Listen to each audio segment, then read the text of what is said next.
everybody. Happy Thursday. We have an amazing show for everybody today. What do we have, Crystal? Indeed we do. Lots of big breaking news for you this morning. We're going to go through everything that Zelensky said while he was in town and what we think he might have said and been asking for behind closed doors.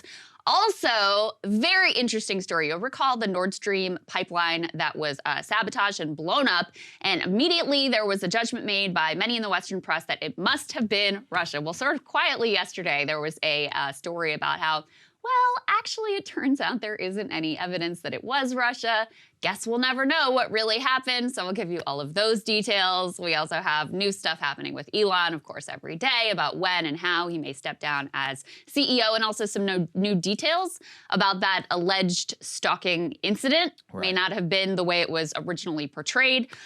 We also, at long last, have some Trump tax returns. And so far, the real story there seems to be the fact that presidents are required to be audited by law while they are in office. And there was a big delay on auditing Trump. So that's kind of the biggest question that's come from those so far. And we have some right-wingers in disarray, MTG and Lauren Boebert and Matt Gaetz all going back and forth, which is kind of an interesting story. And it all revolves around whether or not Kevin McCarthy is going to be Speaker of the House. We also have some big breaking news regarding Sam Bankman-Fried and his former girlfriend, Caroline Ellison, who ran Alameda Research. We'll get to that at the top of the show. But before we jump in, live show. Live show. Last time you have to hear me say it in this year, in the year 2022. February 3rd, 2023, we are coming to Austin at the Paramount Theater. The tickets are selling phenomenally well, so I just want to say thank you to everybody who is in the area. As we said, this is likely going to be the last one for quite a while. So if you're all over the world, across the country, and this is your chance, now is the time. It's a good Christmas gift. I've already gotten confirmation that, in fact, some people have been given it as gifts for Christmas and for their birthday. So that really heartens us, and it just makes the responsibility on us to give you a fantastic show even bigger, of which we take very seriously. And I'm not just saying this, these tickets are selling really quickly. So if you're interested in going, you should probably jump on it, because it does look like these ones are going rather quickly. We've never been to Austin before, at least for a live show. So we'll make the most of it while we're in town. Should be a lot of fun. We're definitely looking forward to it. Okay. Let's get it to our graphic at the bottom of the screen is a little bit out of order. We're actually going to take SBF and move it to the front of the line here and get this little news break that we got last night out of the way. So let's go ahead and put this up on the screen, guys. We now have two former top executives in Sam Bankman-Fried's crypto trading empire, and I'm reading here from the New York Times, have pleaded guilty to federal criminal fraud charges and are cooperating in the prosecution of the disgraced crypto entrepreneur. That's according to the U.S. Attorney for the Southern District of New York. Okay, so who are these two? One of them is SBF's former girlfriend, Caroline Ellison, who was also the chief executive of the cryptocurrency hedge fund Alameda Research. Of course, you will recall the whole downfall of FTX had to do with their interconnection with Alameda. That was SBF's original firm, and then he starts FTX, and they're basically funneling customer funds out of FTX into Alameda for Alameda to place all of these risky bets. That is what is ultimately alleged. And so Caroline Ellison was the chief executive of that firm. We also have, though, pleading guilty and cooperating with the feds, Gary Wang, one of the founders of FTX, that crypto exchange that I mentioned before. Both were described as key lieutenants in Mr. Bankman-Fried's vast business empire. Let me go ahead and give you the details of what we know that they ultimately pleaded guilty to. And like I said, so they took a plea deal, they flipped, they are now cooperating with the feds in their investigation and prosecution of Sam Bankman-Fried. So here's what we know. Caroline Ellison pleaded guilty to 7 counts, 2 counts of wire fraud, 5 conspiracy counts involving wire securities and commodities fraud and money laundering, whereas Gary Wang pleaded guilty to wire fraud and 3 conspiracy counts, which involved wire securities and commodities fraud. In those agreements, which were signed on Monday, they both pledged to, quote, cooperate fully with the U.S. Attorney's Office, the FBI, and other law enforcement agencies, and to, quote, truthfully and completely disclose all information concerning all matters that they are asked about. I think we had mentioned here on the show before, people had spotted Caroline Ellison in Lower Manhattan, very close to the Southern District of New York office. And so there was already speculation over whether she was going to plea and ultimately cooperate and flip. It looks like that is exactly what has happened, Sagar. If I were SBF, I'd be real worried about this. He's already been agreed now to be extradited here to the United States. I think he was extradited last night, was the plan. And so there we go.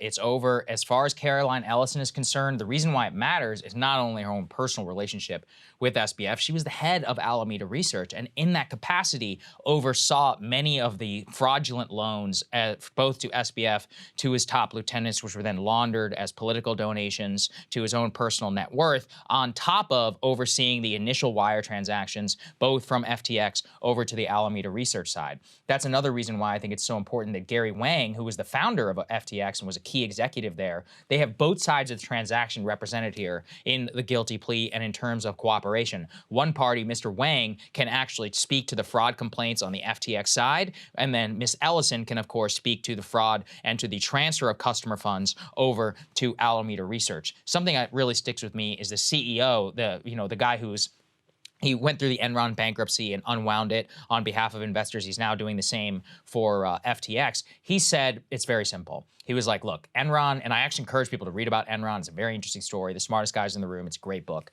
That was a highly sophisticated financial engineering scheme using shell corporations and others in order to deceive the stock market. This, as he said it, is just, quote, plain embezzlement. He's like, this is as close to embezzlement of a simple, clear-cut case as we've ever seen. You take somebody else's money, you transfer to somebody else, then you take a loan based upon that. There is some sophisticated stuff going on with respect to margin loans and the FTT token and all of that, which were faking the balance sheet and defrauding investors. But on its face, as a crime, even the Madoff scheme is far more sophisticated than what was happening here. I mean, it seems like an example of people who were so smart they were stupid. Yes. I mean, they really thought that they could just get away with this, that he could keep this house of cards ultimately afloat. And you would assume that these two in particular would know where all of the metaphorical bodies are buried in terms of how this was all executed, how nefarious the plot was, how intentional all of it was. Because remember, SBF's whole defense, at least publicly in the media, was like, oh, I had no idea what was going on. And I made a few mistakes. I sort of got out over my skis. They will know very clearly and have evidence to back it up whether or not that is the case. And I'm sure you have an opinion about whether or not that is ultimately the case. And the three of these individuals, they all live together in that Bahamian penthouse in the Bahamas. So that's where FTX was based. As they note here, Bankman-Fried and Ellison were at times romantically involved. So they will be able to unpack this whole scheme. And yeah, ultimately, I mean, in terms of the attempts to hide the outright fraud and keep this thing going, or any sort of code of oath of loyalty or anything like that, there was clearly nothing like that going on. All of these people are just trying to save their own bacon. And I know that a lot of the focus, and I think rightfully so, is on SBF, but it is very unlikely that he was the only one engaged in criminal activity here and in outright fraud, stealing customer funds, et cetera. And so I hope there is accountability for everyone who was ultimately involved in what was a multi-billion-dollar scheme of not just defrauding and stealing from customers, but also this illegal political influence campaign that needs to be taken a hard look at as well, and all of the key players brought down to. Yeah, my big hope is that we don't pull a Ghislaine Maxwell here, just throw her in prison and do so in such a way that, we just never end up actually looking at a much bigger scheme which of politicians were involved, which DC players were involved. Yeah. That's what I still have a lot of questions about. And remember, the feds are sitting on that information. We should all push for transparency. Indeed. Okay, let's move on to President Zelensky and his visit to Washington. Surprise visit that happened. The news broke on Wednesday, which Counterpoints brought to all of you. He ended up arriving on Thursday around 2 p.m. at the White House. Two important public appearances where he spoke. The first was in the White House in the East Room at a joint press conference where he faced questions from two American political journalists, of which asked very interesting questions around what type of weapons Zelensky still wants, the relationship between the two, whether peace could still be negotiated. Let's take a listen to that. No, I don't know what just peace is. It's a very philosophical description. If there is a just war, there can't be any just peace in the war that was imposed on us by these, I don't know how to describe that because we are in the White House and I can't find the proper language. So these inhumans, I would say. And President Zelensky, you have made it clear that he is open to pursuing, well, let me put it this way. He's not open, but you're open to pursuing peace. You're open to pursuing a just peace. What's going to happen after Patriots are installed? After that, we will send another signal to President Biden that we would like to get more Patriots. We're working. That is our life. We are in war. I'm sorry. I'm really sorry. That is my appreciation. How the U.S. calculated the escalatory effect of sending a Patriot missile battery to Ukraine. I did not discuss that at all with the president, but we do not. It's a defensive system. It's a defensive weapon system. It's not escalatory. It's defensive, and it's easy to and we'd love to not have to have them use it. Just stop the attacks. That was a very interesting exchange because what you saw there was that President Biden actually had to jump in and clean up President Zelensky's comments when he was asked specifically about a, quote, just peace. Zelensky said a just peace essentially was not possible, spoke of the need for vengeance, reparations, and actually tried to even box Biden in with a 10-point peace plan, which effectively, means the total expulsion of Russia from all Ukrainian territory, including Crimea. Yeah. That's right. It is a complete non-starter. So there was actually, for all the display of unity, I watched the entire thing. There were several moments where President Biden actually had to jump in and either clean up President Zelensky. The third question, which you guys saw there, was actually the reporter asking, when are you going to give Ukraine everything that it needs? And President Biden preempted it and just goes, his answer is yes. Mm-hmm. And then goes, here's my answer. And Zelensky just goes, I agree. Clearly, though, in that, and as you saw during that exchange, he was asking for more Patriot missiles, and he continued to elucidate on it whenever he gave his joint session address to Congress. So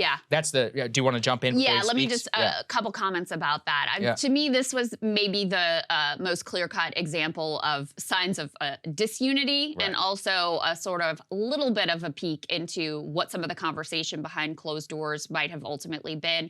That's a piece I'm almost more interested in than what was said publicly. Right. Because part of the advantage of having someone face-to-face and being able to have potentially a one-on-one meeting with him in the Oval Office is, you might be a little bit nervous doing like some sort of remote call, even though obviously they take all precautions to make them secure, that someone may be listening in on the other end.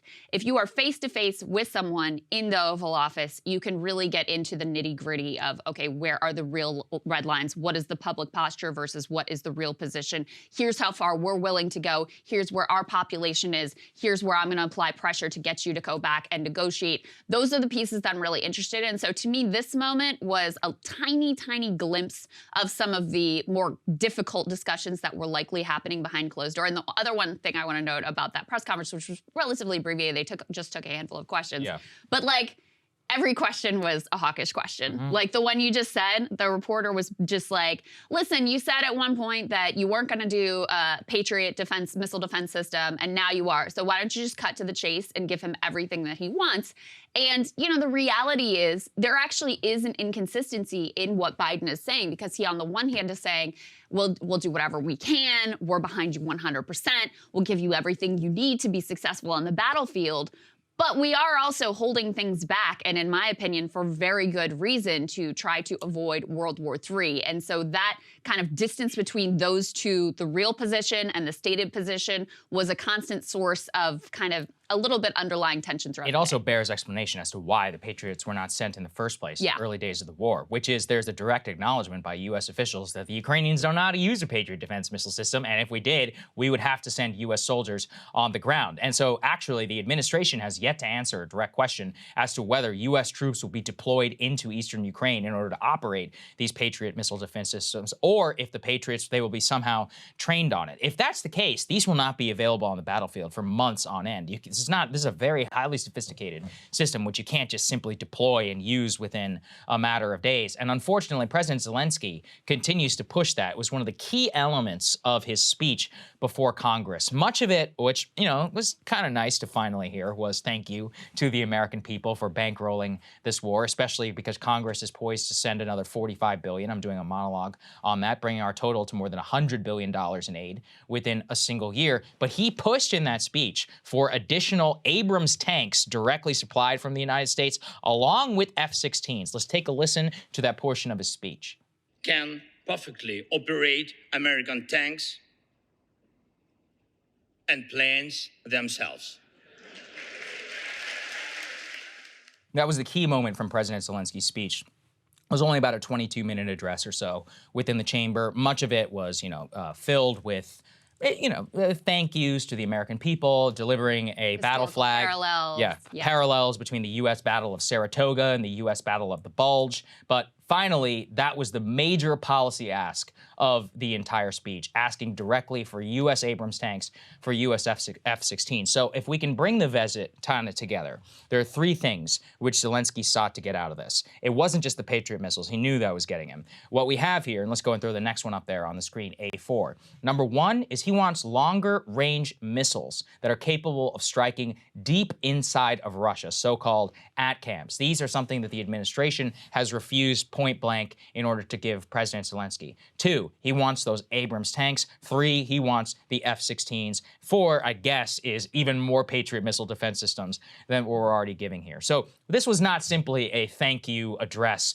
by President Zelensky. This was really a shopping trip on his behalf for his military as it's stuck in the middle of this Christmas winter battle before the fighting season opens up in March. And of course, the Russians relentlessly were shelling and bombing all of Ukraine while he was here in the United States.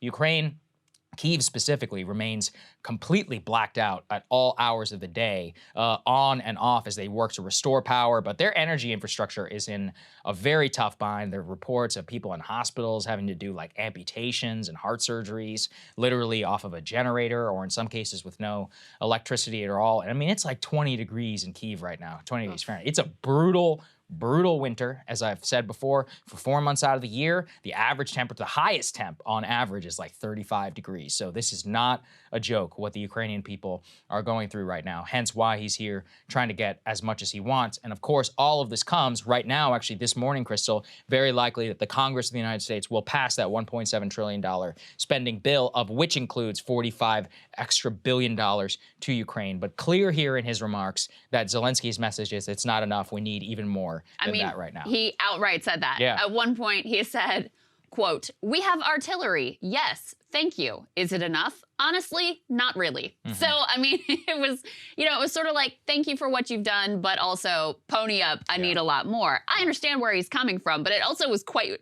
bold, to be totally honest with you, quite bold and consistent with, remember there was that report over the summer that Biden actually got really frustrated with him and actually kind of yelled at him on the phone because they had just given him some big aid package, and then immediately Zelensky is on the phone like, I need more, I need more, I need more. Again, I understand where he's coming from as people are at war. The speech was very much tailored.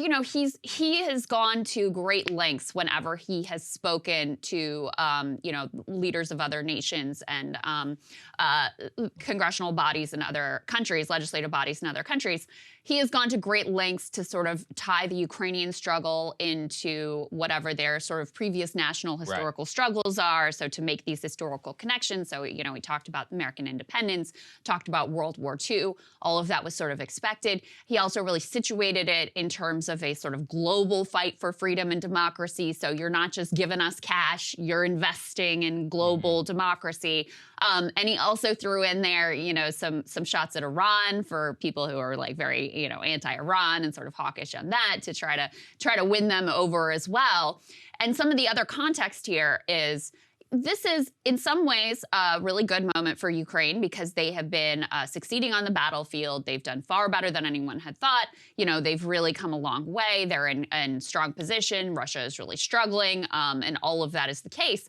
But at the same time, you have the brutal winter set in right now, as Sagar is talking about. People, as Zelensky talked about, people celebrating Christmas by candlelight, not because it's romantic, but because they have no power.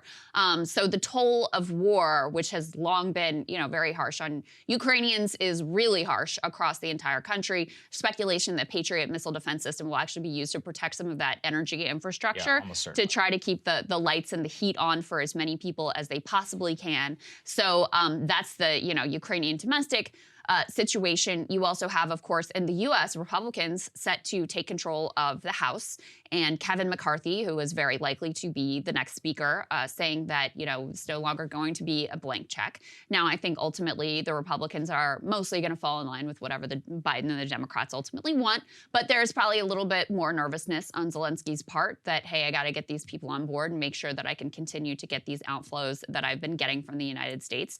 And then you also have the Europeans enduring a difficult winter with very high energy prices, and polls both in Europe and here in the U.S. indicating that, you know, people are still very much with the Ukrainian cause, but some of that support has softened, and the level of prioritization has certainly softened. So that's sort of the backdrop and the context, and why Zelensky decided now was the time to leave Ukraine for the first time since the war started and come to the U.S. And of course, as Sagar is going to lay out very explicitly in his monologue, which has been overwhelmingly, of course, the biggest backer and benefactor, and has really enabled the Ukrainians to get to where they are at this point. Yeah, absolutely. I mean, there's just no question about it. Their military, I mean, he basically even said it. It's true. And one of the journalists even said, he's like, without America, he's like, my country, my family would be dead and my country would be gone. It's actually true.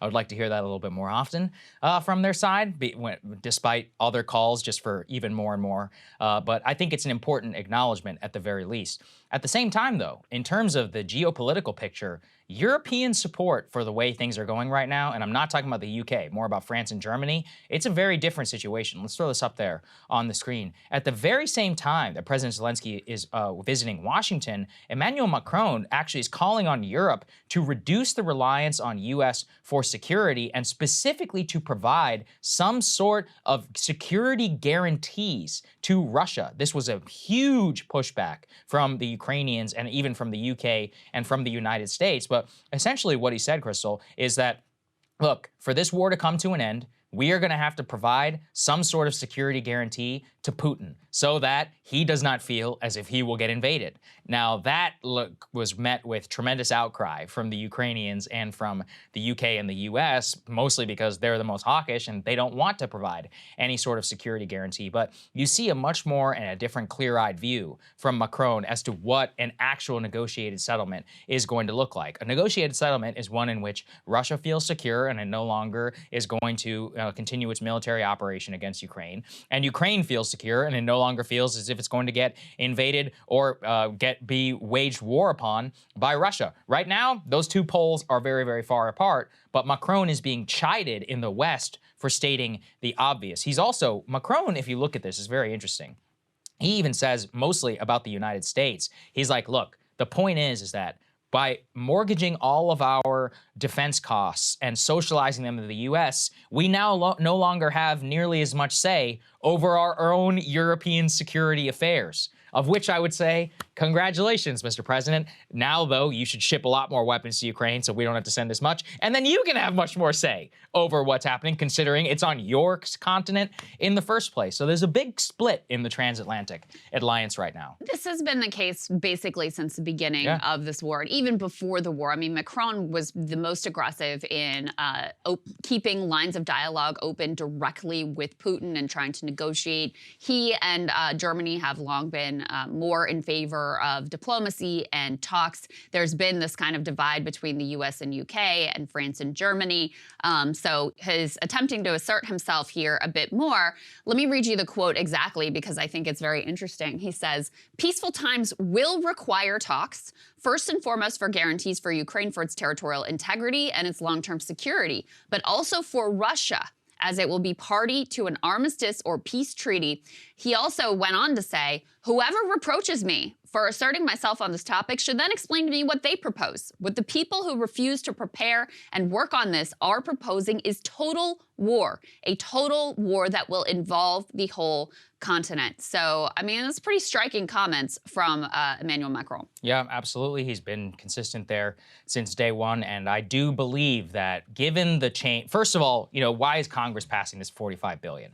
It's because they know that it's very likely to be the last one. Zelensky actually made a lot of appeals here. He's like, I understand bicameral, bipartisan support is necessary to us. But we also need to consider that things are changing here. Our domestic populace's want to continue giving a blank check to Ukraine is well below 50% now at this point. It was at some 90% at the very beginning of the war. On top of that, how are the Russians responding? As much as the Russian economy is a disaster, as much as they have been humiliated on the battlefield, Russia is not backing down in any way. They've been shelling the hell out of Ukraine, including with missiles now for a long time. And actually, in response to Zelensky's visit, let's put this up there on the screen, which is they are now announcing a 30% increase in the entire size of their armed forces, bringing their standing army to 1.5 million combat personnel from 1.15 million, in addition to a $15 billion increase in their annual military budget. So whatever remaining money that they have left,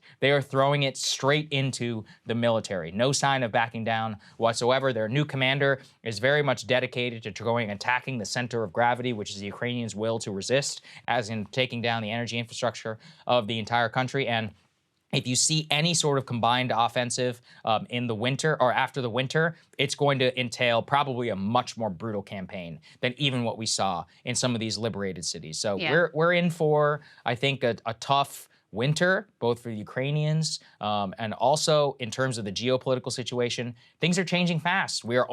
Remember, it's only been 300 days. We should always try and put things in the context of history. Imagine trying to guess the outlook of World War II. 300 days into the war. Yes. You'd be like, oh, Hitler's gonna win. France and Germany are gone. The entire phony war, and Norway. It's like you can convince yourself of a lot of things. All the way up until 1917, the Germans thought, and probably correctly, that they were gonna win the First World War. So things can turn on a dime. These things take a long time. So go back to the Civil War. I can tell you the same thing. The point is that nobody knows where things are headed. All we see is a rocky future ahead of us. I talked to our friend Yegor about the domestic political situation in Russia, and a couple things that he suggested to me. One is, and there was some talk from the Kremlin about this, there's kind of an expectation there may be another draft. They recognize they need to increase their armed forces yet again. And, in some ways, the conscription process the last time around was kind of a disaster for them. On the other hand, it's not like there's been a mass revolt that has brought down the regime. So, they have some level of complacency and, support among a good portion of the Russian public. The other piece, though, that he pointed out to me is just like here, you have people who are high-placed and influential in Russian society who are making a lot of bank off of this war. And that creates a perpetuating process of its own, a dynamic that we are very familiar with here as well. So keep in mind some of those background factors going on in Russia from the domestic political situation as well. Absolutely. All right, let's move on now to Nord Stream. This is also very important. And I will recall here on this show, we were very careful to say, I don't know who blew up the Nord Stream pipeline, and I'm not going to make any sort of guesses. And fortunately, we left ourselves a lot of breathing room, unlike most people in the Western press, including Western officials, because several months later, put it up there on the screen, forensic evidence shows no conclusive evidence that Russia is behind the Nord Stream attack. And in fact, whenever you read further, here's what they say, quote, this is a European official. There is no evidence Russia was behind the sabotage. That is after an assessment of 23 diplomatic and intelligence officials across 9 countries interviewed in recent weeks, including those privy to non-public classified information and direct knowledge of the blast itself. Immediately, of course, it was blamed on Russia. And what we know right now is that it was almost certainly a deliberate attack, though we still have no idea who was behind said attack. This is what I'm referring to. Even those with inside knowledge of the forensic details don't conclusively tie Russia to the attack. They also say forensic on an investigation like this are going to be extremely difficult, so we likely will never know. This actually also includes, Crystal, routine intercepts of by the United States of communications of Russian officials, clandestine investigations, and more that have tied currently no evidence of Moscow to the blast on the Nord Stream pipeline. So what do we know? A, it was deliberate. B, there's not and here's the other thing. You know, if there was even one shred. We would know all about it. Just like one classified intercept by a fake source or whatever near the KGB, it'd be front page across the way. If they could do it, they would blame them. But, and this is the point, not one shred has currently emerged to point towards Russia. Who did it? We'll never know. Was it the US? Was it Ukraine? Was it somebody in the NATO alliance? Was it one of our new NATO allies? Sweden, Norway, right? Norway had a lot to gain, possibly, because the UK is a possible suspect example. Well. Everybody always talks about this because it's true, which is, you know, it's almost certainly had to be a nation state because it required like an underwater submerged craft that had, you know, munitions. Like, it was not an easy thing necessarily to pull off. There were a lot of different people to blame. I remember we laid out the case for like 4 different versions whenever it was happening here at the time. But I mean, it's pretty extraordinary and very damning of a lot of people in the media and the Western officials who immediately wanted to blame Russia, just like we should recall what happened with those missiles that fell into Poland. Immediately, Zelensky, the whole world. I will say, by the way, Zelensky immediately blamed Russia for the attack, just saying. So he clearly has shown us he cannot trust a word out of his mouth whenever it comes to any escalation. He immediately blamed Russia for the missiles that fell in Poland. Oh, turns out the Ukrainian air defense missiles. Yeah. And then he immediately blamed Russia for the Nord Stream pipeline. Oh, well, it turns out there's not a shred of evidence actually to back that up. And so the point is that for our own safety and security, we should take a wait-and-see approach, which is exactly what we said at the time. Yeah, they even say in this article, some went so far, some of these sort of insiders who have access to non-public information, some went so far as to say they don't think Russia was responsible. Pretty extraordinary for this to come out at this point in the Washington Post after everybody has sort of moved on. You know, Sagar, what it actually reminded me of was when you had the whole Hunter Biden laptop situation. And they were like, this bears all the hallmarks of a Russian attack. Of Russian disinformation. It's like this attack on Nord Stream bears all the hallmarks of a Russian operation without actually having any hard evidence. And now they come out and say very conveniently, I guess we'll just never know what really happened here. Okay, yeah, you guys know. You just don't want the rest of the world ultimately to understand what really happened and the way that they were misled. Bingo. That's my opinion. The other key here is about the officials who immediately blamed Russia. Let's put this up there on the screen. This was from a Ukrainian official, the head of the office of President Zelensky, in the immediate aftermath of the attack. The gas leak is nothing more than a terrorist attack planned by Russia, an act of aggression towards the EU, who wants to destabilize economic situation in Europe and cause pre-winter panic. The better response to security investment is tanks for Ukraine, especially German ones. Interesting. That's a very convenient takeaway there. Interesting. They've always very got tanks convenient on the mind. takeaway. Here's the thing. Like I said, I'd probably do the same if I were them. That said, we got to do what's best for us. Also, let's not forget our own energy secretary, Jennifer Granholm. Let's put this up there on the screen. In the immediate aftermath of the attack, and this, you could take this as a basically statement of policy from the Biden administration, said it, quote, seems that Russia is to blame for the attack. In a BBC interview, say it is highly unlikely these incidents are a coincidence. And she said that it would be stupid and absurd that Russia was not to blame. So there you have it. Basically an official statement by a Western official, a secretary in the Biden administration and the Ukrainian government itself. We've had denials as well from many of the top heads of NATO states and others. And we should recall this is a very highly escalatory attack, not just the actual damage and all of that itself you put aside. It was near a NATO country's land border. We're talking about 12 miles away in a busy shipping lane. Something easily could have gone wrong and a lot of people could have died in some merchant shipping incident or other. So it was highly escalatory. Whoever did it clearly had probably a nation state. And Right now, some people think it wasn't Russia. So a lot of crow to be eaten by I think, a lot of people, not only Western officials, but you also know the Western media was immediately pouncing on anybody who even had a shred of doubt about what happened with this attack. Who was it that immediately tweeted out like the U.S. flag and basically like indicated it was the U.S.? That was Anne Applebaum's husband. So that's the like, former diplomat? foreign minister of the European Union. He said, "Thank you, U.S." He later deleted the tweet days later. Everybody freaked out about that. Anne Applebaum, for those who don't know, is probably one of the preeminent Russia hawks here in Washington. Yeah. She was also a massive Russiagator, coincidence, between the two, and is basically called for regime change in Russia. I don't think that's an uncharitable way to say it, and would probably be fine with a declaration of war by the United States on that. Her husband, prominent European official there, tweeted that out, only deleted it 3 days later, has actually still yet to explain what exactly he meant by that. So never said what his thinking was there. Yeah, look, that's all you're gonna get from us. I'm not gonna say anything about who it was or who maybe wasn't. We don't know, got no evidence, but you can make up your own. Looks less likely that it was Russia than maybe it did a few days ago. Okay, let's get back to a frequent topic of conversation, it seems, here on this show, Mr. Elon Musk and just what exactly he is up to at Twitter and Tesla and all sorts of other areas of our life and his life. Let's go ahead and put this first element up on the screen. So as you know, he put out the poll saying, hey, should I resign as CEO? And a pretty solid majority said, yes, you should. So he was kind of silent for a while, and then he said, I will resign as CEO as soon as I find someone foolish enough to take the job.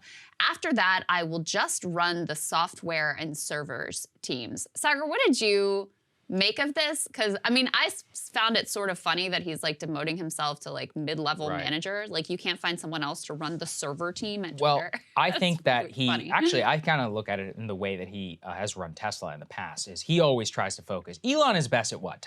Business, investment, and technology. His best feature at Tesla and at SpaceX was managing the engineering teams and getting them to push towards creating better products and also meeting with the supply. So I think that he views the core software of Twitter as like the user experience. And obviously the servers are very important in order to make sure that the site is always up and running. That's a key element of all social media companies, including Google and Facebook. They've spent billions of dollars on their servers. So I think probably because he views that as the core of the business, and frankly what his talents are like most suited to, given his own executive experience.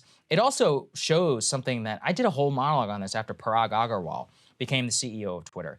The whole point is that the CEO of Twitter doesn't have a lot of business problems to solve. The business itself is basically exists. It's a $5 billion a year industry. 90% of it comes from advertising. It's actually not that hard. You hire a bunch of advertising managers and you make up some fake metrics as to why they should give you money. Okay.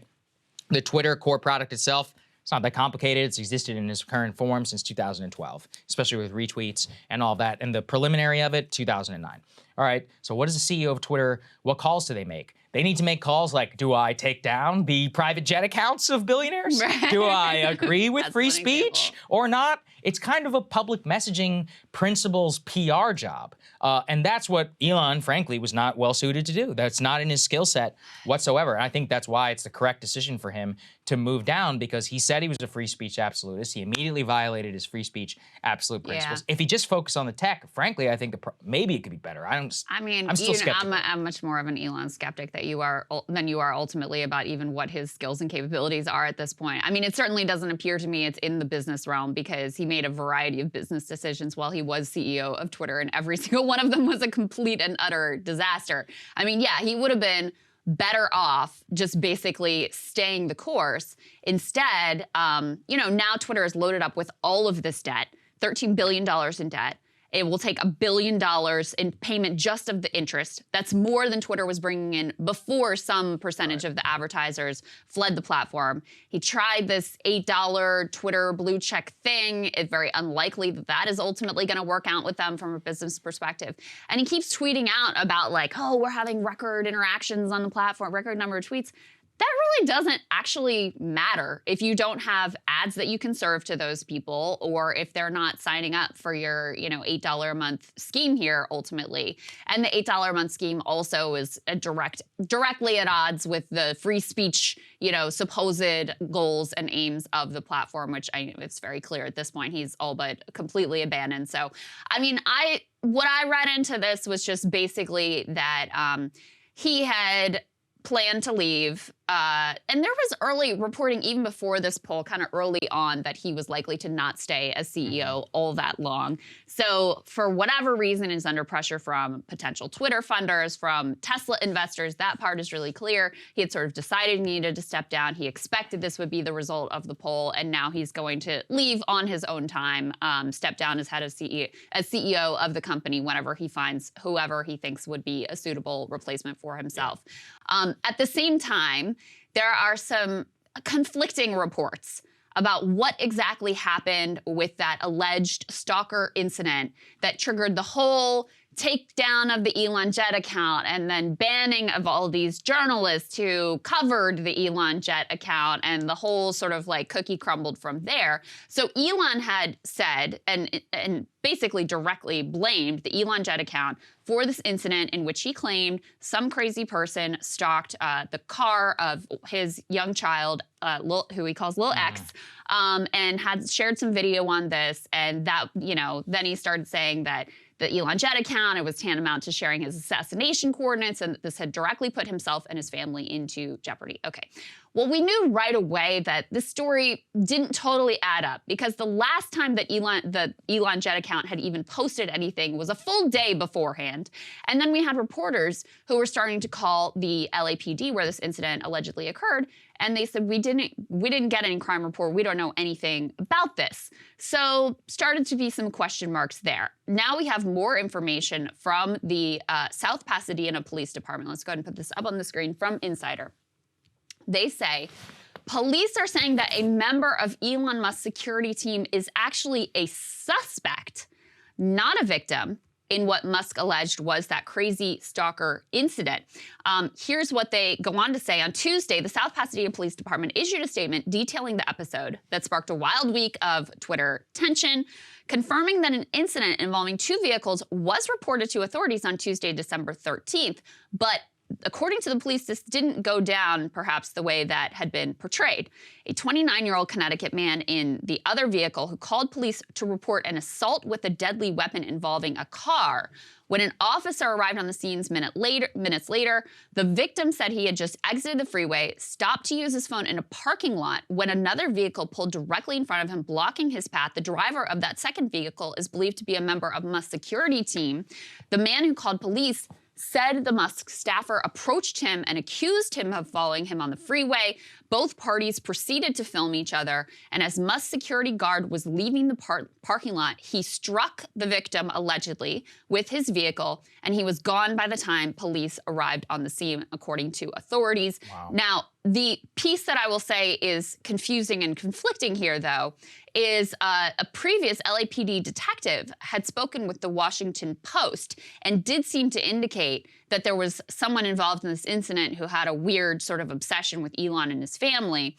The Washington Post identified that man involved in the incident as Brando Colato, an Uber Eats driver who expressed strange claims, they say, about the musician Grimes, that's Musk's former girlfriend and mother of two of his kids, whose real name is Claire Elise Boucher, maybe. Colato said he knew that Boucher lived near the incident, where the incident occurred, and suggested she was communicating with him via discreet Instagram posts. Right. So, I don't know. It seems like this incident isn't exactly as it was originally portrayed, though. Well, we already know it wasn't exactly what was portrayed, because the incident happened 23 hours after the actual jet had landed. Right. Near a gas station, not near the airport, and near Grimes' house. It's a messy situation. Clearly, whoever this dude is a little office rocker, right?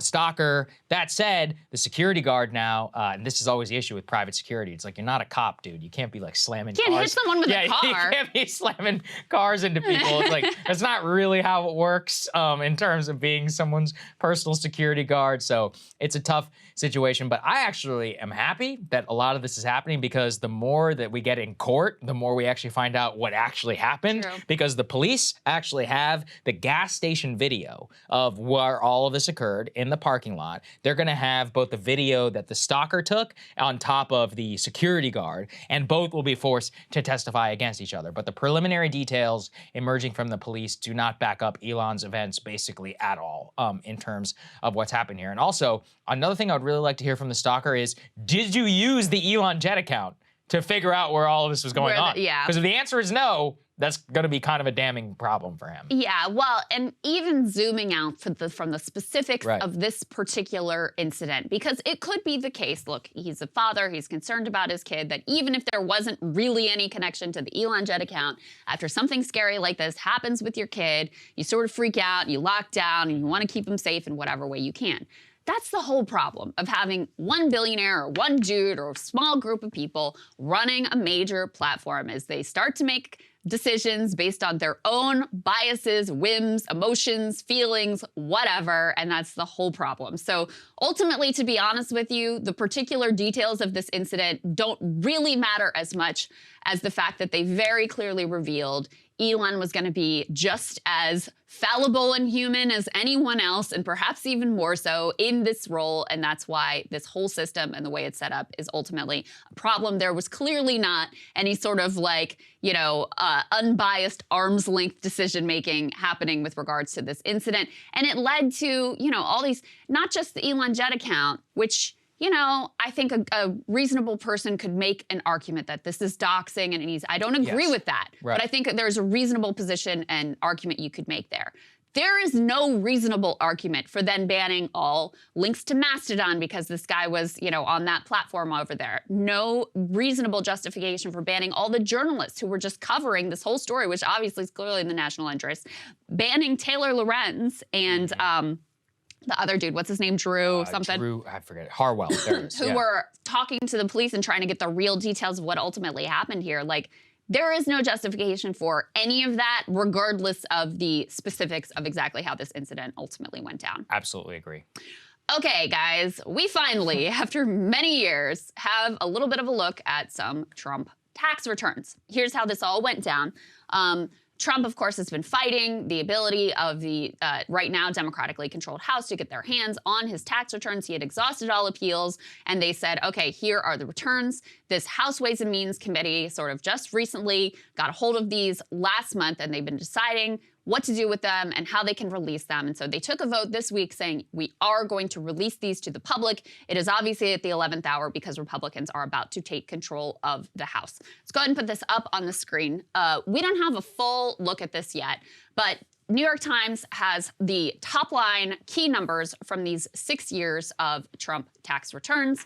And you know, to be honest with you, there's nothing all that particularly notable in these top line figures. Some years he, according to his tax calculation, made money. Some years he didn't make money. There was one year where he literally paid $0 in taxes, which is a thorough indictment of our entire system of taxation, in my humble opinion.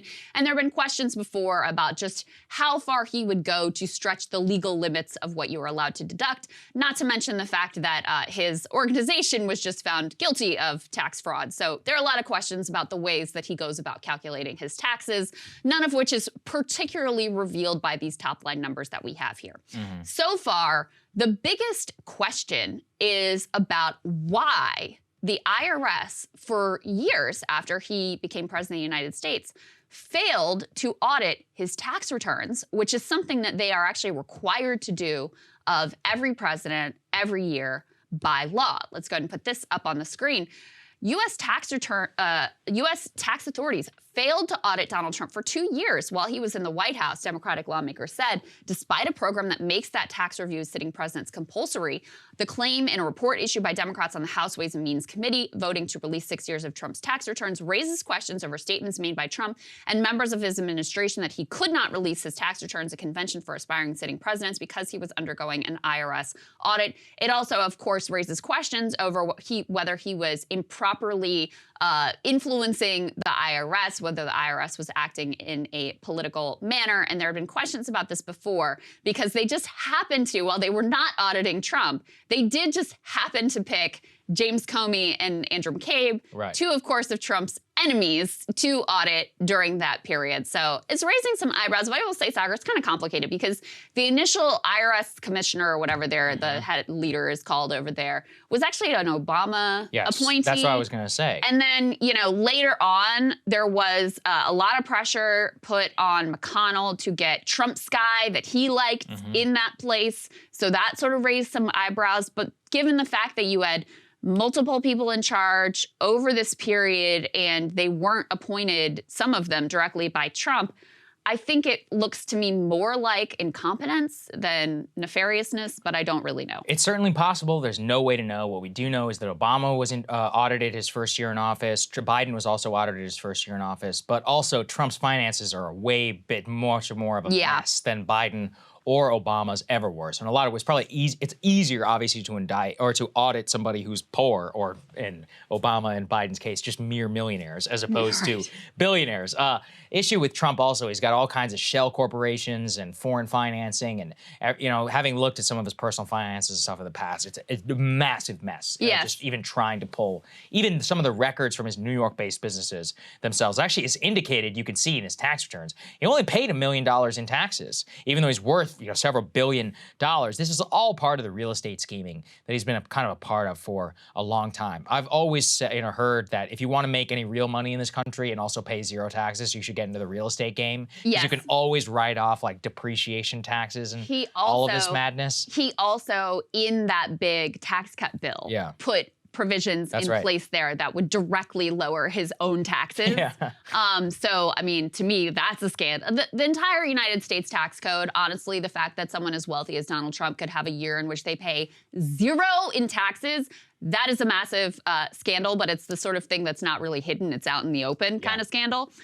The other thing that is a real head scratcher is when they did, so the reason the audit was triggered is because Democrats on this House Ways and Means Committee started asking about whether he's being audited. And that's apparently when the IRS was like, oh shit, we're supposed to be doing that. Yeah, we're totally on top of it.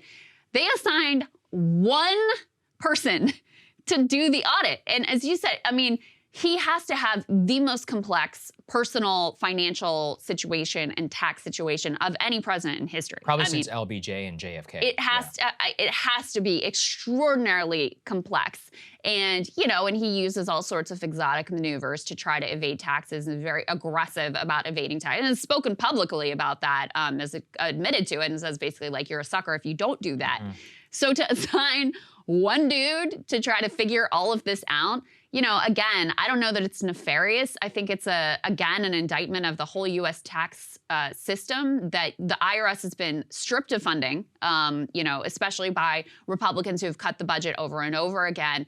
And rather than having the impact of, making it easier and less of a burden on ordinary Americans, what it means is they don't have the resources to go up against the army of lawyers and accountants that a rich dude like Donald Trump ultimately has. So they didn't stand a chance against Donald Trump and his billions and That his was my team. take, too. Yeah, it's like Obama, when he came into office, all he ever did was literally run for office and write a book. All of his personal net worth was based off of checks from his publishers, or it wasn't that complicated. Yeah. Biden, I mean, the Hunter stuff and all of that, still a lot of questions, I think, that we should look into. But his own personal finances, Biden was actually quite poor until he left office. Even then, his net worth is only like less than $10 million. Now, again, I am saying only on the scale of people who hold the office, which I'm not saying it should be that way. Trump, of course, having one person versus his army of lawyers, that's insane. But let's take this as an opportunity to say that you, as an average American taxpayer, are far more likely to get audited and screwed by the IRS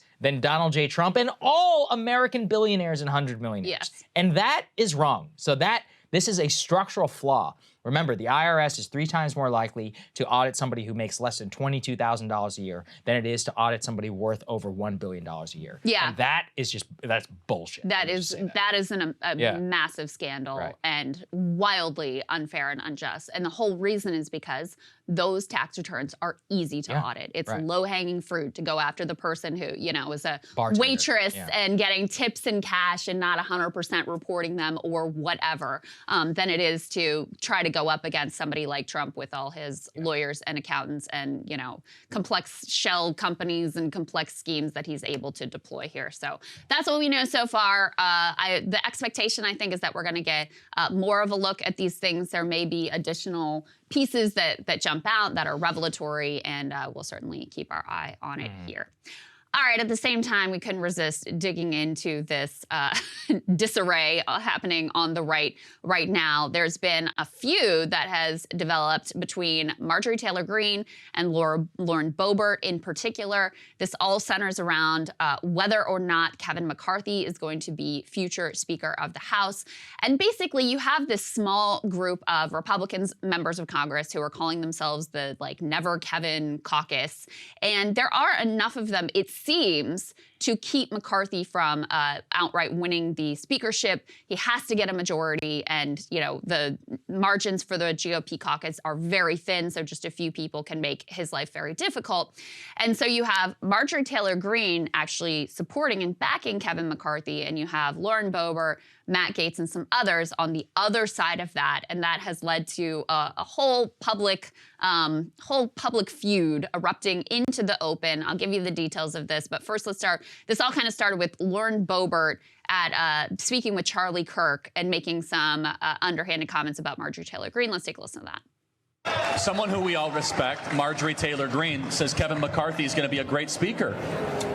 I guess you'll have to ask Marjorie about that. I'm a fan of hers. I'm an admirer, but it's not something we see the same way. Lauren? Well, I've been aligned with Marjorie and accused of believing a lot of the things that she believes in. I don't believe in this, just like I don't believe in Russian space lasers. Are you a hard no? Space lasers and all of this. No, I'm just saying we need to actually have an inside conversation and make sure that these promises are there. So she takes a shot there at Marjorie Taylor Greene's infamous comments about Jewish space lasers or whatever she said about that. So Marjorie was not taking this line down, so she clapped back on Twitter. Let's take a look at what she had to say. Go ahead and put this up on the screen. She says, Lauren Boebert gladly takes our dollars, but when she's been asked, Lauren refuses to endorse President Trump. She refuses to support Kevin McCarthy, and she childishly threw me under the bus for a cheap soundbite. And now, actually, Marjorie has written a whole op-ed for the Daily Caller supporting Kevin McCarthy, but taking a number of shots at not only Lauren Boebert, but also at Matt Gaetz. Let's go ahead and put this up on the screen. This next piece, she says, lying to the base is a red line for me, and that's what 5 of my closest colleagues are doing when they claim a consensus House Speaker candidate will emerge as they oppose Kevin McCarthy. Here's the reality. No one is running against Kevin McCarthy for Speaker. If they're successful, they'll give us something worse than Paul Ryan. The truth is they have no plan. It's an empty promise, which is why I'm speaking out. And then she goes on to take a shot, particularly at Matt Gaetz here. She says, let's start with my dear friend Matt Gaetz. Many of his attacks against Kevin McCarthy are comparisons to Paul Ryan. Quite ironic, given Matt's very first vote in Congress was for Paul Ryan as Speaker, even when we all knew Paul Ryan would never deliver the MAGA agenda. Another loud voice is Bob Good. For some reason, he just hates Kevin McCarthy. Pretty hard to understand why, because Kevin McCarthy put $2 million into Bob's first campaign in 2020 and sent him more cash in 2022. Bob has a great conservative voting record, same as mine, but he's so focused on never Kevin, he can't see past January 3rd. And she goes on from there. The reason I thought this was interesting, Sagar, is when your side isn't doing that well, that's when you see all of these fissures and infighting and petty feuds erupt into the open. And as a card-carrying member of the American left, I can vouch for the fact that that is the case. And I think that's sort of what you see happening here. I was going to say, that's exactly what's happening. They're all basically shooting each other after the disappointing midterms. And Lauren Boebert, let's not forget, she's not denouncing Marjorie for no reason. She almost lost. She barely won in a recount in a hard Trump district in Colorado. That's kind of a nightmare for her. So she's got a real problem between trying to square herself as some kind of Trump MAGA style figure and then also, not trying to be aligned with MTG. At the same time, MTG is basically running purity tests in the party even after the loss, trying to make sure that the faithful are all aligned up with her and that she's like the carrier of the legacy. So I see it more as interesting. I don't even care about the McCarthy thing. I think he's obviously going to be the speaker. It's all this other shooting each other stuff that I'm like, that's fascinating. Because it's like, where is the future of MAGA and Trump kissing ass? Is it Gates? Is it Boebert? Or is it MTG? Well, and the reason McCarthy is interesting in this is because Trump did endorse McCarthy. Yeah. But on the other hand, McCarthy is obviously not really like legitimately very sort of Trumpian stylistically, I guess you would say. Right. And so you've got Gates and Boebert and others posturing like the true sort of Trumpian MAGA position is to oppose Kevin McCarthy, even though McCarthy is actually backed by Trump. Yeah. And then Marjorie Taylor Greene being like, no, the real position to take here is to support Kevin McCarthy. And she calls out Lauren Boebert for being unwilling to, you know, affirmatively back Trump's next reelection. And I mean, on the merits of the Kevin McCarthy speaker thing, Marjorie Taylor Greene is obviously correct. Yeah, of course. Like, right. They have not offered a else. real alternative. There is no one who garners anywhere close to the level of support of Kevin McCarthy. He is ultimately going to end up as speaker. And so, you know, they're sort of playing this like fantasy game. And I think they are sort of misleading the base about how this might ultimately all play out. I think you are 100% correct. Crystal, what are you taking a look at? Well, what would happen to you if you stole someone's car or their money or somehow their entire house? You would, of course, go to prison for many years. You would lose everything. Your life would likely be completely ruined. What if you did the same thing to not just one person, but millions of people over the course of a decade? Well, if you're a big bank, apparently you can admit no wrongdoing, get hit with a fine that is a small fraction of your income, and basically continue with business as usual.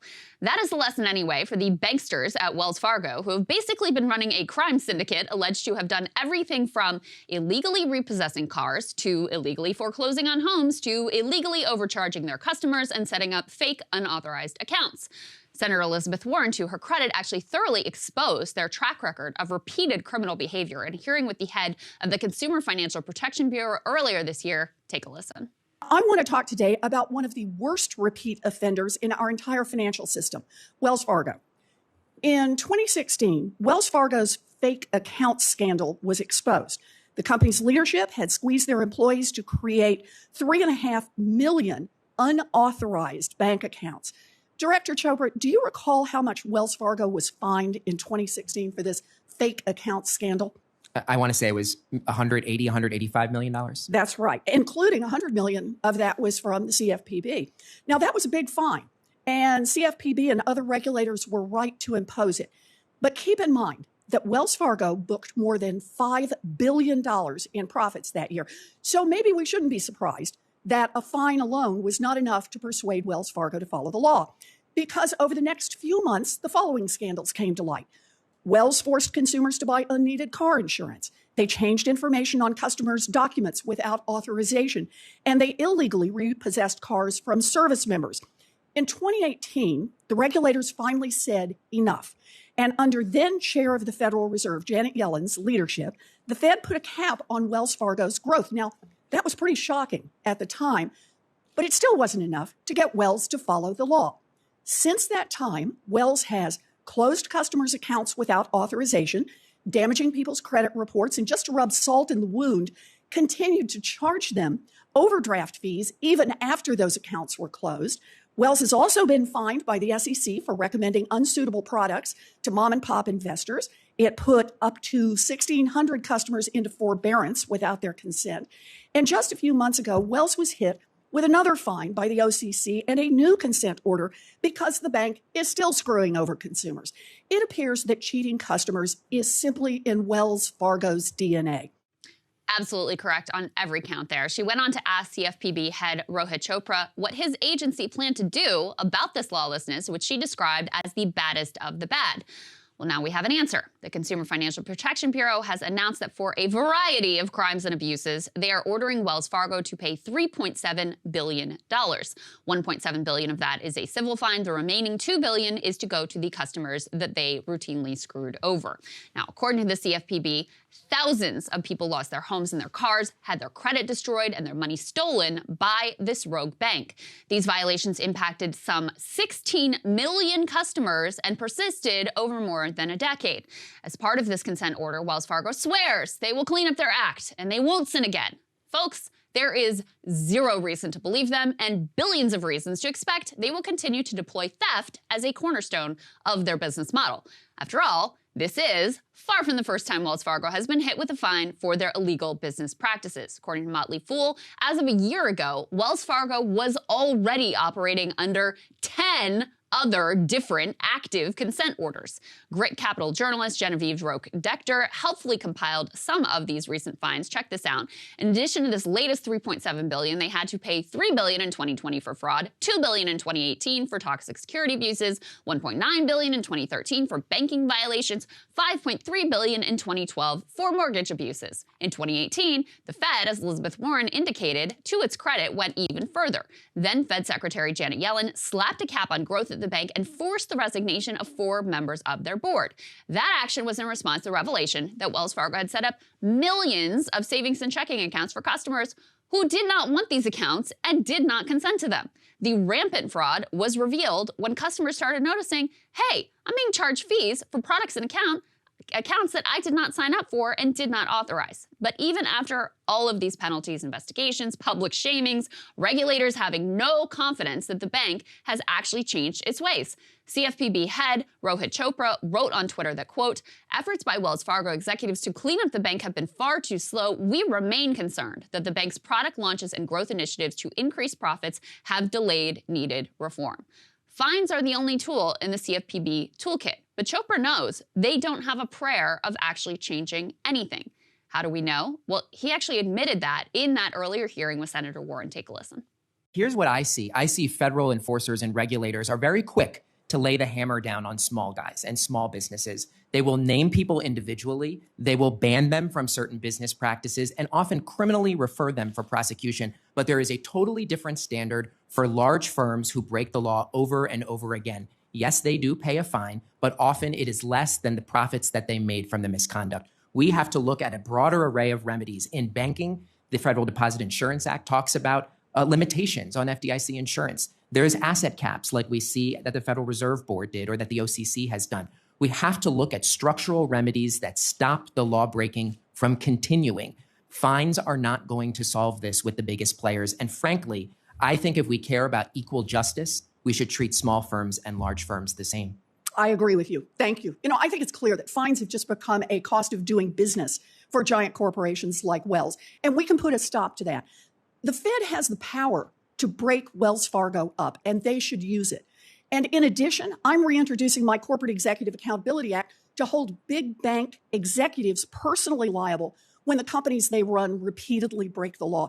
Clearly for Wells Fargo, multi-billion-dollar fines are just factored in as a cost of doing business, and they profit more from defrauding their customers than they lose from these periodic governmental slaps on the wrist. Senator Warren was 100% correct in that hearing, and she continues to be correct on this issue today. The Fed needs to break up Wells Fargo, and the DOJ needs to jail these law-breaking executives. After all, if we learned anything from the 2008 financial crisis and its aftermath, it's that no bank should be too big to fail and no executive should be too rich to jail. One of the most glaring governmental failures of this century has been that after banksters nearly destroyed the entire global economy, they got off scot-free. Many of them were even handed big bonuses. This fine of Wells Fargo is welcome, don't get me wrong, but its inadequacy exposes how our most powerful regulators have learned nothing. And our banksters have learned that as long as they're big enough, they can get away with damn near anything. And it's pretty remarkable to see an agency head like Chopra, who, again, I'm not blaming him. He's using every tool that he has in his toolkit. It's not on him. But he recognizes, number one, these fines aren't going to do a damn thing. And number two, the treatment of large banks and small banks, totally different. If this was a small community bank, they would be done. Their executives would be in prison. They would have all of their licenses stripped. No brainer. After a decade plus of just overt fraud in area after area after area. But because it's Wells Fargo, they're continued, so allowed to do what they've been doing. It's just simple. Stack the fines up against profits. Like, what is it? They just look at it as cost of doing business. They don't care. And no, they're going to keep doing this over and over and over again. They've made a calculated business decision that many of their customers just simply won't go anywhere else. And they're not wrong in a lot of cases, especially whenever you get people locked in and then you just charge them predatory fees. And what really always bugs me is like whenever they go after elderly, right? Like they'll just add add on these little things and upsell them, and they're printing billions, and they even have their staffers do this and tie their bonus compensation to it. It's a criminal enterprise from top to bottom, but they get away with it. It's just outrageous. Yeah, because if you're just a regular person or someone who's elderly, has trouble, right, and you feel like you're up against this giant behemoth, yeah, what are you gonna do? I mean, it's impossible. And so $2 billion of this 3.7 is supposed to go to the people who got screwed over. Hopefully people are able to get their money back, but it's very hard to put the pieces back together. If, for example, your car was unfairly repossessed, it destroys your credit. So like, okay, maybe you get some sort of compensation for the fact the car was wrongfully repossessed. Are you gonna be able to rebuild your credit? Like, what did this do to your life in the meantime? What sort of fees accumulated that you're never gonna see compensation for? I mean, it can really be a triggering, cascading disaster ultimately. Not to mention people had their homes foreclosed on wrongfully. And they just, you know, again, over a decade, they have just continued to operate in this way, and they get these consent orders periodically. They say, oh yeah, this time will be different. And guess what, guys? It never actually is. Never. All right, Sagar, what are you looking at? Well, as we've discussed quite a bit today, President Zelensky is in Washington yesterday to ask for even more weapons from the Biden administration and to laud Congress for including $45 billion more of aid to Ukraine in its multi-trillion-dollar spending bill to be passed before the new year.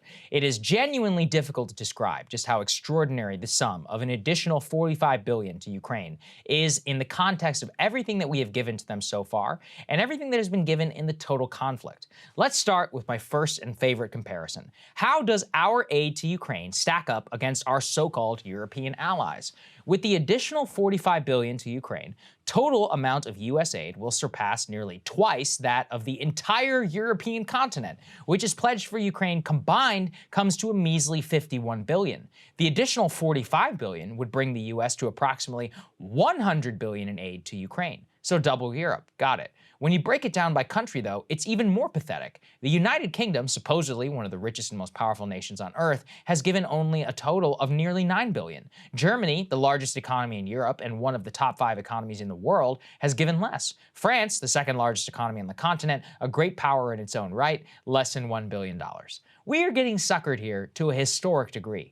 But outside of the theater itself, it's also worth stepping back and considering how extraordinary the new sum is just on its face in U.S. history.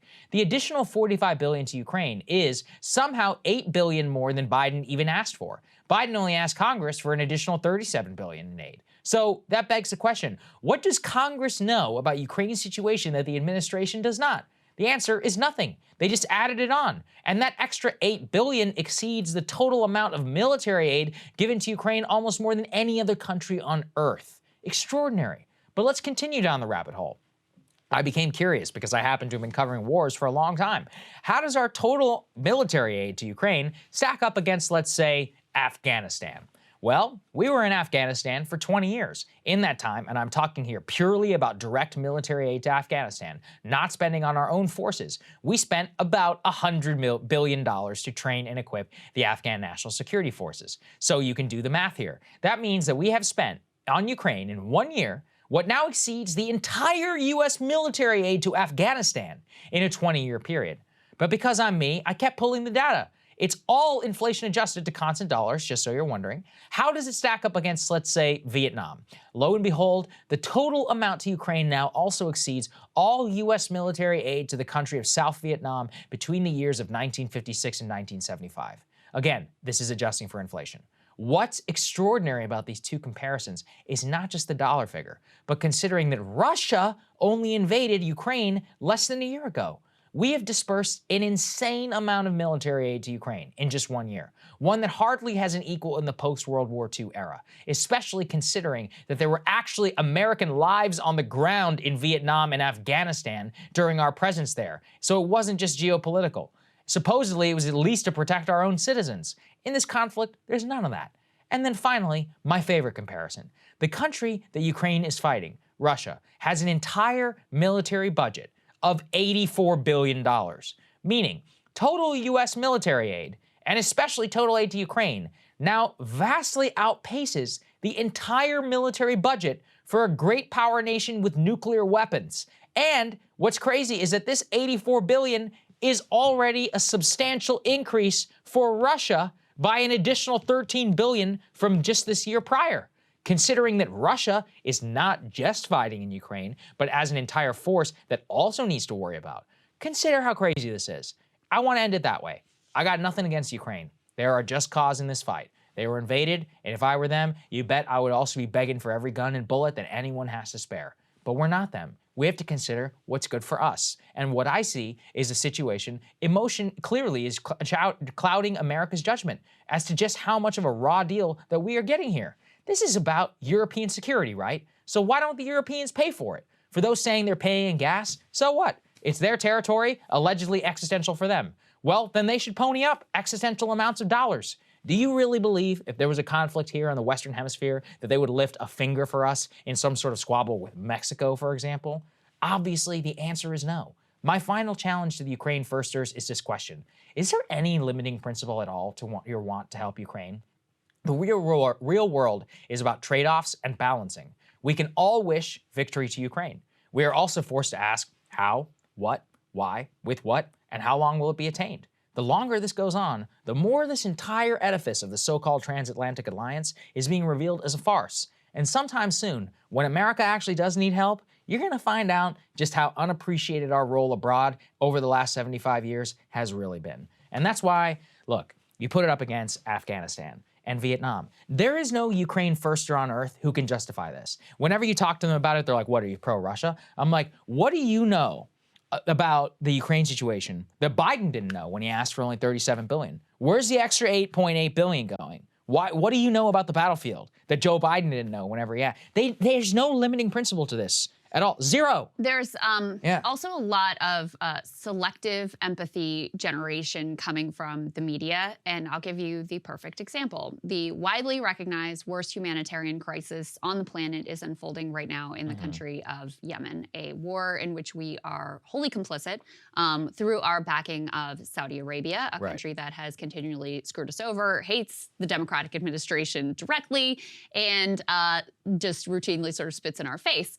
And the Biden administration can't get their act together to do anything about that. The news media is completely silent on it, even though if you see the images of these babies that are starving and dying in that country, oh my God. So there is a selective look at which causes are just, based on who are the official bad guy nations. Again, the Ukrainian cause is just, I'm not saying that it's not, but to your point about trade-offs, somehow there is endless outrage generated over sort of like Emmanuel Macron suggesting, hey, maybe we need to have peace talks here and bring this war to a close. And there is no outrage generated over our complicity in these atrocities in Yemen. I haven't seen many Yemeni flags flying around this and look, city. I'll say something controversial. If the Saudi alliance was actually good for us, which I don't think it is, but if it was good for us, I'd be like, well, all right, you know, sometimes like you got to do what you got to do, and cheap oil is sometimes worth it. You can say that I'm a barbarous for saying that, but here's the truth. If you, like me, oppose the Iraq war, I've heard you say this before, look, Saddam, he genocided his own people. And you know, it was probably a better situation for the United States and for the world whenever he was in power. It requires us to say some pretty barbaric things when we're dealing with the world of geopolitics, because it turned out it took $2.5 trillion to topple Saddam, and actually turned out worse for the Iraqi people and for all of us. It turned out way worse for the Iraqi people. Instead, we had, you know, hundreds of thousands that we butchered. So thank you very much. I mean, the real answer here is for us to get off the sauce of foreign oil and be energy independent and invest, you know, in renewables, among other things, nuclear energy, et cetera, so that we don't have to make those sorts of barbaric and horrific moral trade-offs. But, you know, the other piece here, I do want to say, with regards to Europe, I see it a little different than you because, you know, two of the big driving forces in Europe, France and Germany, they didn't want the approach that we're taking. So I don't blame them for being like, okay, you want this approach, you're fun, you do it, you fund it. And that's really been the sort of status quo in this war is the US and UK have been driving the ship. So yeah, this is the way we want this war to be prosecuted, so we're getting stuck with the bill. And meanwhile, France in particular, but Germany as well, have been pushing for a different approach the entire time. But that's the thing, is that if they want a bit more of a seat at the table, then you have to pay for it. And like that's why, look, the reason they get no say is because they don't pay. And it's because we're so much more powerful. I mean, we bigfooted them from the beginning. These people have nukes. They're not babies. It's a Russia-US proxy war. And so they have been really sidelined. So it makes no sense to say, like, they should should pay for weapons that they don't even really support the direction of the war, that's not going to give them more of a say. I think it's fantasy to imagine that we're going to listen to them more if they send an extra billion. Maybe or not whatever. us. Maybe the Ukrainians would listen to them, because right now Ukraine, look, Zelensky knows who his daddy is, and that's why he's here in Washington and he's not in Berlin and he's not in Paris. And so my point is that if you want more buy-in, then you got to get them and convince their side too. Yeah, that's a fair point, but we're always going to be the big player in the room. There's just no way that they could possibly compete with the amount of dollars and weapon systems and not to mention, we trained up their military and their special forces to begin with. So we've got years of skin in the game. They can't really compete with that even if they wanted to. All I'm asking for, let's say 2-to-1. That seems fine. 20-to-1? That's a little bit different. Because I can guarantee you, and I know this, our GDPs are not 20-to-1 different. And that's why it's frankly bullshit. Because France, Germany used to share a land border with Russia. They have more to lose, especially from this energy thing, than anybody else. It's your problem. It's not our problem. The idea that if we got into a squabble with Mexico, that they would be sending us shit is ridiculous. If you want, I already know this answer, because look at how many troops were from Germany in Afghanistan. Less than 1,000. These people don't have our backs. And that's what I'm trying to say. I just don't understand why they would, though, when, again, they don't really agree. And we're supposedly in it together. They don't really agree with the direction we've taken it in, though. So I don't blame them for being like, all right, and listen, it is true, too, that, their people are suffering a lot more from this. And it is true that, they're irritated with a variety of things right now. Some of are fair, some are unfair. But, the reality is this isn't the way that they would have gone about things. And so for them to be like, okay, we'll be our guest. You fund it ultimately. I don't blame them for that. I don't know. I think they should run their own shit. I mean, crazy idea. Again, if we got into an energy crunch, wouldn't be like, please, Europe, please give it to us. I mean, if that's already a failure in its own right. So whatever. I just think that they've been taking us for a ride for a long time. And their economies are fake. Their entire societies are basically fake because it was bolstered by U.S. Defense spending, so they don't have to worry about that. So they can have universal health care. That's fine. You could do what you want. But now their energy infrastructure is also fake. But isn't that ultimately on us?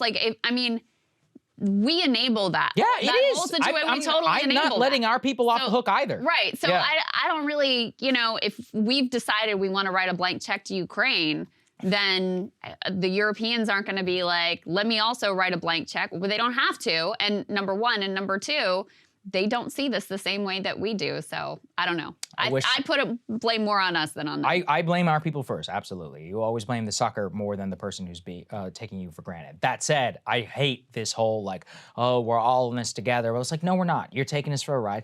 Okay, let's just understand that. And also then, if that's true, then you should do what you tell you to do. But there's the other thing. They don't always do what we tell them to do. So they want both their cake and to eat it too. And that also drives me a little bit crazy.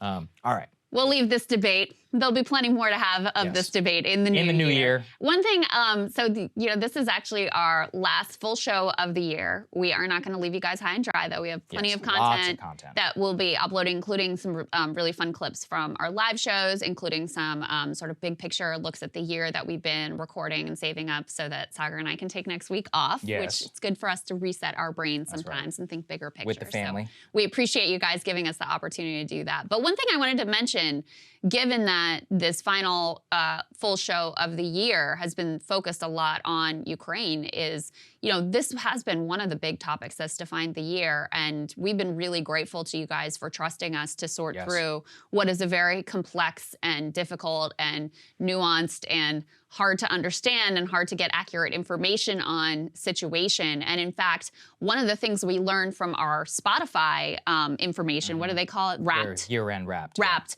at the end of the year. For our brand. Yeah, is that our #1 downloaded show of the year was right after Russia invaded Ukraine. And so I just wanted to take a moment to say thank you guys for making this incredible year of growth and challenge. Thank you for trusting us with some really challenging news topics that we've done our very best to try to sort through. And we've got big plans for the new year, some of which are already coming into fruition. So we are endlessly grateful grateful to you all for having our backs, for believing in what we're doing here, for supporting Breaking Points, for welcoming Ryan and Emily into the family and all of our great partners, because we really enjoy doing this. We don't take it for granted, and we're excited for what the new year is ultimately going to bring. Absolutely. Thank you especially to the premium members and all those who've helped us out over the last couple of years. It's just been amazing. It's going to be a fun ride, guys. 2024, the cycle, it all starts next year. We're gearing up. We're ready for it. If you can help us out, link in the description. Other than that, happy, Happy Kwanzaa, Hanukkah, and Christmas. Did I cover all my bases? I think so. There's probably a few more that are out there. Wiccan, whatever. Happy holidays. Yeah. Happy New Year. Many blessings to you and yours. Enjoy the time. Take some time. Don't listen to Sagar. Eat what you want. And, don't eat what you want.